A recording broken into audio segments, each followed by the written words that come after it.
everyone, welcome to English Academy, an online English learning platform for everyone.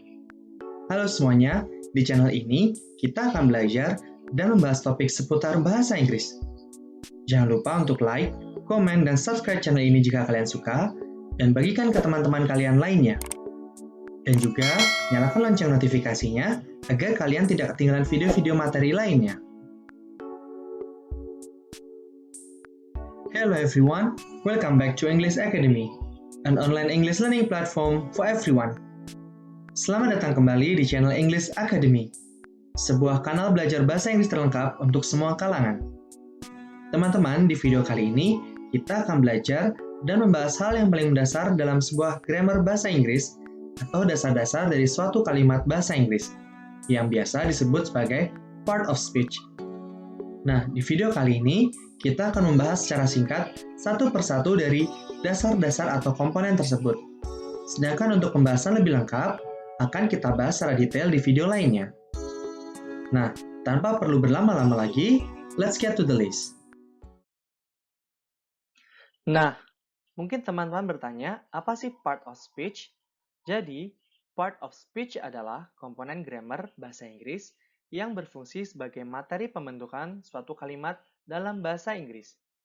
Bahasa Inggris sendiri memiliki 8 komponen, antara lain noun atau kata benda, pronoun kata ganti, verb kata kerja, adjective kata sifat, adverb kata keterangan yang bisa menerangkan tempat atau waktu, preposition atau kata depan, conjunction atau kata penghubung, dan interjection atau kata seru. Nah, bagaimana sih penggunaan dari masing-masing part of speech tersebut? Kita akan lanjutkan ke slide berikutnya ya. Nah, untuk yang pertama adalah noun atau kata benda. Part of speech yang ini digunakan untuk menamai orang, benda, hewan, tempat, dan konsep abstrak lainnya. Macam-macam dari noun atau kata benda adalah countable dan juga uncountable noun, proper and common noun, abstract and concrete noun, dan yang terakhir adalah collective noun. Contoh penggunaan noun dalam sebuah kalimat adalah sebagai berikut. Your book is on the table.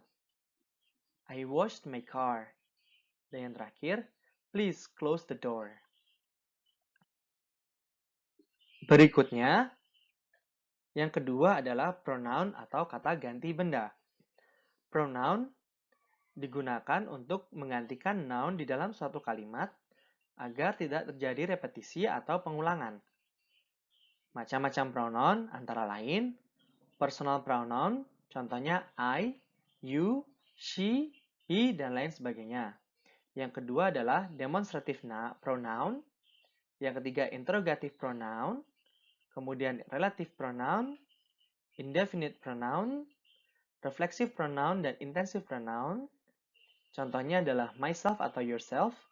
Dan yang terakhir adalah reciprocal pronoun. Antara lain contohnya each other and one another. Contoh penggunaan pronoun dalam bahasa Inggris dapat teman-teman lihat antara lain. Yang pertama adalah it's on the table, artinya ini ada di atas meja. Yang kedua, this is your cake, artinya ini adalah kuemu atau kue milikmu. Yang ketiga, he didn't blame himself for the accident, yang artinya dia tidak menyalahkan dirinya atas kecelakaan itu atau kecelakaan tersebut. Dan contoh penggunaan pronoun di kalimat bahasa Inggris yang terakhir adalah friends should help each other, yang artinya teman seharusnya membantu antara satu dengan yang lainnya. Part of speech yang ketiga adalah verb atau kata kerja. Verb digunakan untuk menunjukkan suatu tindakan dari subjek dan juga menunjukkan suatu peristiwa atau keadaan. Macam-macam verb antara lain transitive dan intransitive verb, regular dan irregular verb, action dan stative verb, finite and infinite verb, linking verb, dan causative verb.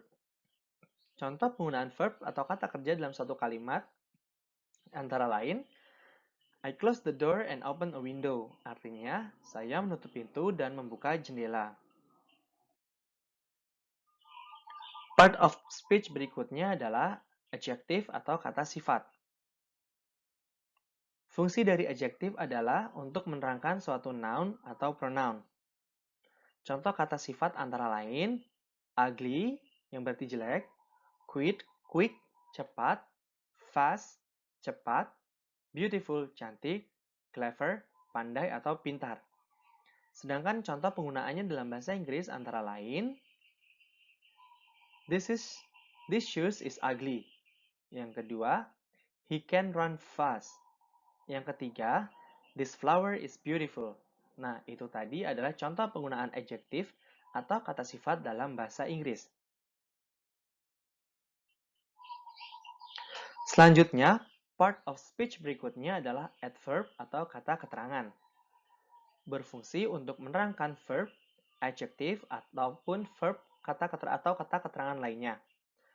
Macam-macam adverb sendiri antara lain, adverb of time, dan contohnya adalah yesterday, tomorrow, today, dan juga yang lainnya. Yang kedua, adverb of manner, contohnya quickly, softly, atau gently. Yang ketiga adalah adverb of degree atau kata keterangan bertingkat, adverb of modality, adverb of frequency, adverb of place, dan yang terakhir adalah adverb of focus. Contoh penggunaan adverb dalam suatu kalimat adalah sebagai berikut. They met by chance yesterday, yang berarti mereka tidak sengaja bertemu kemarin. Atau he is not here, yang artinya dia tidak di sini. Part of speech berikutnya adalah preposition atau kata depan.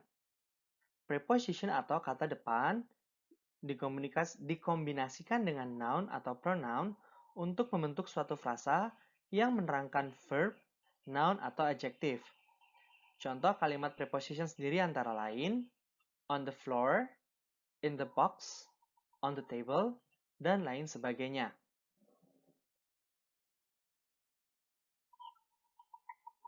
Berlanjut ke part of speech berikutnya adalah conjunction atau kata hubung. Berfungsi untuk menghubungkan kata atau frasa, klausa, dan juga paragraf. Kata hubung atau conjunction terbagi menjadi coordinate conjunction, correlative conjunction, subordinate conjunction, dan yang terakhir adalah conjunctive adverb. Contohnya however, hence, atau then. Contoh penggunaan conjunction dalam satu kalimat antara lain, I like that car, but I don't have enough money to buy it. Yang kedua, he would rather send a text message than make a phone call. Selanjutnya, part of speech yang ke-8 atau yang terakhir adalah interjection atau kata seru. Berfungsi sebagai ungkapan pendek yang digunakan untuk mengungkapkan atau meluapkan emosi. Contoh dari interjection antara lain, oi, he failed it, yang artinya, oi, dia gagal, dan juga masih banyak contoh interjection lainnya yang biasa digunakan dalam percakapan bahasa Inggris sehari-hari. Nah, teman-teman, itu tadi merupakan dasar-dasar atau part of speech yang berperan penting dalam pembentukan suatu kalimat dalam bahasa Inggris. Jika teman-teman masih belum paham, kita akan membahas lebih mendalam dan lebih detail dari masing-masing part of speech tersebut di video selanjutnya. Jadi, pastikan teman-teman untuk subscribe channel ini dan bunyikan loncengnya agar tidak ketinggalan video selanjutnya.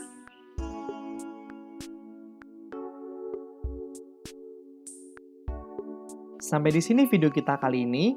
Jangan lupa untuk like dan komen jika kalian ada pertanyaan yang mungkin bisa jadi topik untuk kita bahas di video selanjutnya. Subscribe dan share video ini ke teman-teman kalian lainnya jika kalian suka. Dan jangan lupa untuk nyalakan lonceng notifikasinya agar tidak ketinggalan video-video selanjutnya. Sampai jumpa!